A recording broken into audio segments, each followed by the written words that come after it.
জিতদার কেউ বলে বিপ্লবী, কেউ বলে ডাকাত। মুক্তির দিন কি তবে আবারও স্থগিত রাখা হলো? মানে জিতদার সাথে কি পলিটিক্স হচ্ছে? সেই 2 বছর ধরে জিতদার কোনো ছবি মুক্তি নেই বাংলায়। এতদিন পরে সে যখন পুজোয় আসবে বলেছিল, তাকে পুজোতে আসতে দেওয়া হয়নি। তারপরে সে যখন বলল 29শে মে ছবি রিলিজ হতে চলেছে, টিজার মুক্তি পেল। তারপরে টিজার মুক্তি পাওয়ার পরে তিরুপতি বালাজি মন্দিরে আশীর্বাদও নিয়েছিলেন জিতদা। তাহলে আবার কি হলো? নতুন করে যে ছবিটার মুক্তি পিছিয়ে দেওয়া হলো। আর বলা ভালো যে ছবির মুক্তি 20 বাও জলে। কেন এমন হচ্ছে? জিতদার সাথে কি ষড়যন্ত্র? এই কদিন আগে, মানে কালকে আমি একটা ভিডিও বানিয়েছিলাম যেখানে জিতদা নাকি কোনো একটা বামপন্থী দলকে নাকি সমর্থন করছেন। এখন ওয়েস্ট বেঙ্গলের যে সরকার, তাকে নাকি সরাতে হবে বলে এমন পোস্ট মানে সোশ্যাল মিডিয়ায় ভাইরাল হয়েছে, বিভ্রান্তিকর, যেটা কখনোই জিতদা এমন কোনো মন্তব্য করেননি। জিতদার তরফ থেকে এমন একটা ঘোষণা আসে যে তিনি কোনো রাজনৈতিক দলেও যুক্ত নেই আর কোনোদিন প্রচারও করেননি। এমন একটা বুক ভরা সাহস, দম নিয়ে তিনি বলেছেন।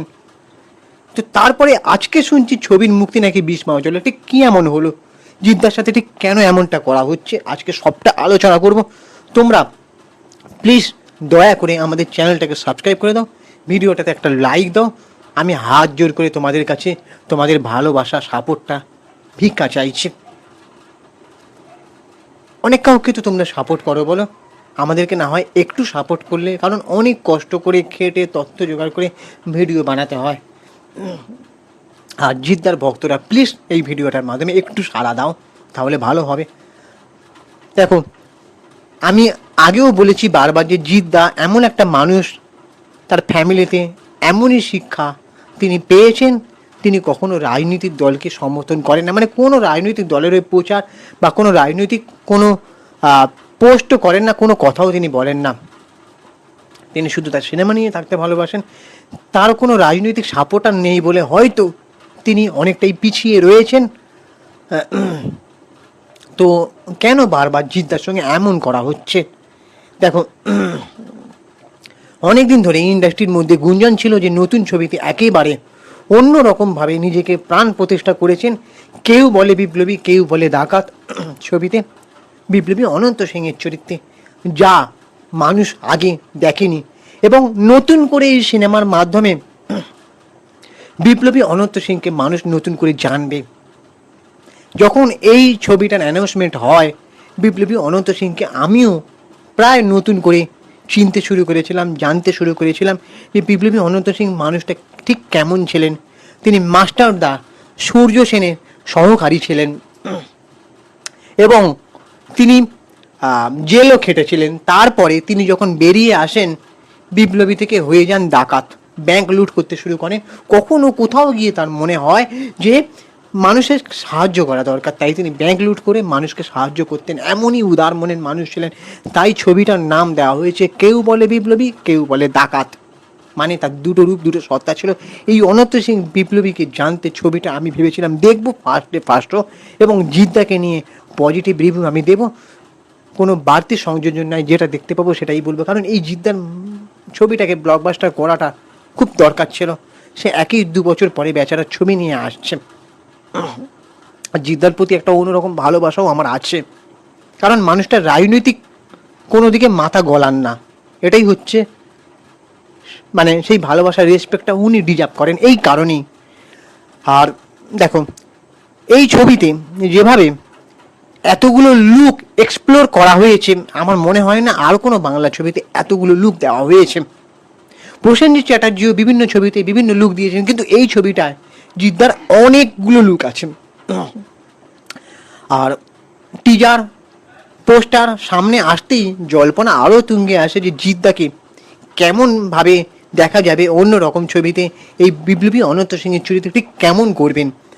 তারপরে ছবি মুক্তির আগে দক্ষিণে তিরুপতি বালাজি মন্দিরে গিয়ে আশীর্বাদও নিয়েছিলেন জিতদা। আর জিতদাকে তোমার আর একটা কথা বলে রাখি, জিতদা রাজনৈতিক সমর্থন কোনো করেন না, কিন্তু জিতদা প্রচুর ভগবানে বিশ্বাস করেন। ঠিক আছে, জিতদা অনেকটা ডেস্টিনিকেও বিশ্বাস করেন। ঠিক আছে, আর জিদ্দা অল্পতেও খুশি থাকতে ভালোবাসেন। মানুষটার খুব যে হাই ডিম্যান্ড আছে তা নয়, তাই না? তো জিদ্দা যা মানে তার ভক্তদের উন্মাদনা তুঙ্গে ছিল এই ছবিটা নিয়ে, যে কি ডায়লগ ছিল, যে আমি বিপ্লব, এমন একটা ডায়লগ ছিল। ঠিক আছে, ছবিটির প্রযোজনায় রয়েছে নন্দী মুভিস আর জিতের নিজস্ব সংস্থা জিৎ ফিল্ম ওয়ার্ক, আর পথ পরিচালনায় পথিকৃৎ বসু।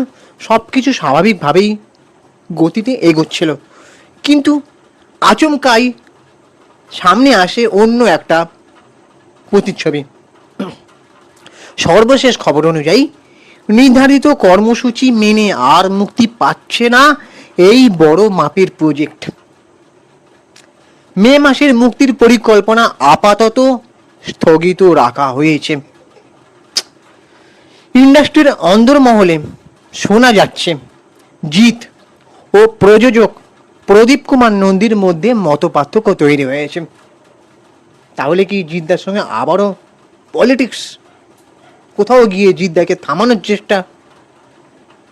ছবির অতিরিক্ত বাজেট, প্রচার কৌশল এবং মুক্তি নিয়েই নাকি জটিলতা এই বিলম্বের মূল কারণ।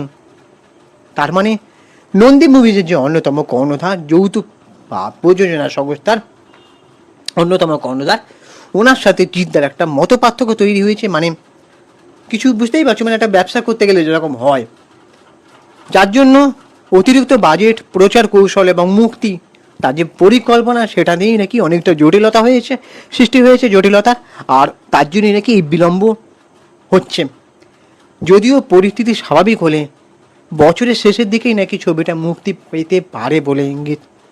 মানে আবারও আমরা একটা বড়সড় ধাক্কা খেলাম।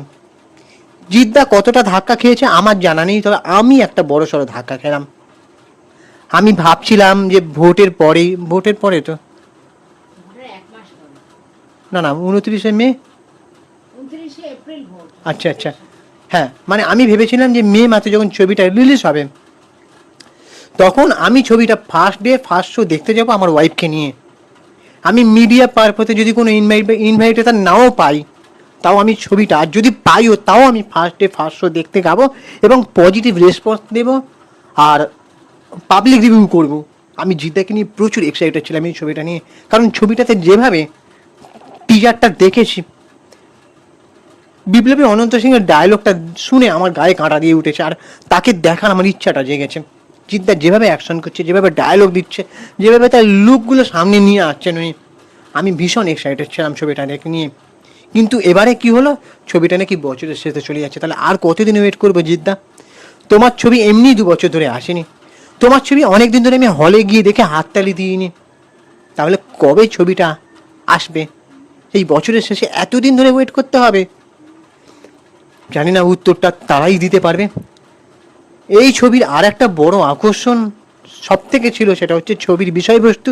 এখানে জিদ্দা অভিনয় করেছেন অনন্ত সিং, যেটা আমি আগেও বললাম, তিনি একদিকে চট্টগ্রাম অস্ত্রাগার লুণ্ঠনের অন্যতম নায়ক এবং অন্যদিকে ভারতের কমিউনিস্ট পার্টির সক্রিয় রাজনীতিবিদ। তো 1903 সালের 1 ডিসেম্বর চট্টগ্রামে জন্ম নেওয়া অনন্ত স্কুল জীবনেই মাস্টারদা সূর্য সেনের সংস্পর্শে আসেন এবং অল্প সময়ের মধ্যেই তার আস্থাভাজন হয়ে ওঠেন, মানে মাস্টারদা সূর্য সেনের।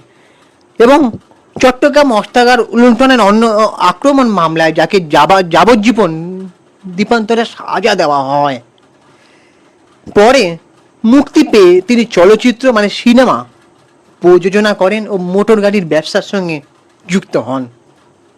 তোমরা হয়তো অনেকেই জানো না যে প্রসেনজিৎ চ্যাটার্জির বাবা বিশ্বজিৎ চ্যাটার্জির বেশ কিছু ছবি উনি প্রযোজনা করেছিলেন।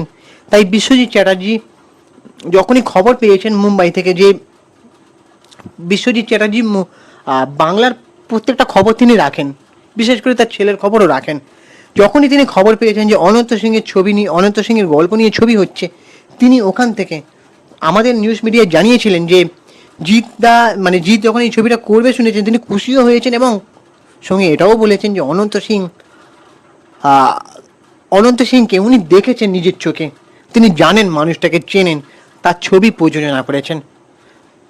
তো সেটা আমার এখনো মনে আছে, আমি সেটা নিয়েও আগে ভিডিও বানিয়েছিলাম। আর এই যে তিনি প্রযোজিত ছবি করেছিলেন ভানু বন্দ্যোপাধ্যায় অভিনীত জমালয় জীবন্ত মানুষ, সেই ছবিটা তিনি প্রযোজনা করেছিলেন। ভানু বন্দ্যোপাধ্যায় জমালয় জীবন্ত মানুষ, যেটা হয়তো আজকের জেনারেশন জানেই না যে ভানু বন্দ্যোপাধ্যায় বলে একজন কমিক আর্টিস্ট ছিলেন। তবে অনন্ত সিংকে ঘিরে বিতর্ক কিছু কম ছিল না। শোনা যায় তিনি নকশালপন্থী একটি দল গঠন করেছিলেন 1960 সালে কলকাতায় ধারাবাহিক ব্যাংক ডাকাতির অভিযোগে ঝাড়খণ্ডের যদুগড় থেকে তাকে গ্রেপ্তার করা হয়।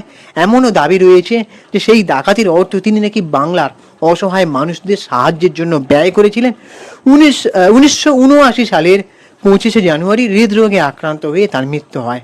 এখন গোটা ছবিকে ঘিরে যেমন প্রত্যাশা রয়েছে মানুষের মনে, আমাদের মনে, তেমনই রয়েছে অনিশ্চয়তা। একদিকে ইতিহাসের বিতর্কিত অথচ আকর্ষণীয় চরিত্র, অন্যদিকে মুক্তি ঘিরে যে আর্থিক জটিলতা, সব মিলিয়ে কেউ বলে বিপ্লবী, কেউ বলে ডাকাত, যেন পর্দার বাইরেও এক নাটকীয় কাহিনী। শেষ পর্যন্ত এই গল্পের এবং এই সিনেমার পরিণতি যে কী দাঁড়াবে এবং ভবিষ্যৎটা যে কোথায় গিয়ে দাঁড়াবে সেটা সময়ই বলবে।